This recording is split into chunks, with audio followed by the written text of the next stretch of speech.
രാഹുൽ ഗാന്ധിക്കെതിരെ കൊലവിളി. പ്രിന്റു മഹാദേവൻ അറസ്റ്റിൽ. ചാനൽ ചർച്ചയ്ക്കിടെ പ്രതിപക്ഷ നേതാവ് രാഹുൽ ഗാന്ധിയുടെ നെഞ്ചത്ത് വെടിയുണ്ട വീഴുമെന്ന് കൊലവിളി ഉയർത്തിയ സംഭവത്തിൽ ABVP മുൻ സംസ്ഥാന പ്രസിഡന്റും BJP ടീച്ചേഴ്സ് സെൽ സംസ്ഥാന കൺവീനറുമായ പ്രിന്റുവിനെ അറസ്റ്റ് ചെയ്തു. ഇന്നലെ രാത്രി 7:30യോടെയായിരുന്നു പ്രിന്റുവിനെ അറസ്റ്റ് ചെയ്തത്.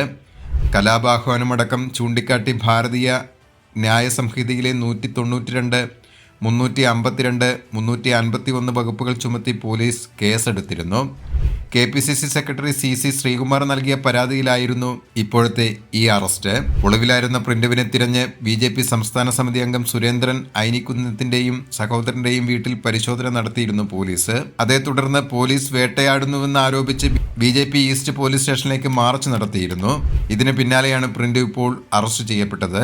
പോലീസ് കുന്നംകുളം കോടതിയിൽ ഹാജരാക്കി. പ്രിന്റുവിന് പിന്നീട് ജാമ്യം അനുവദിച്ചു.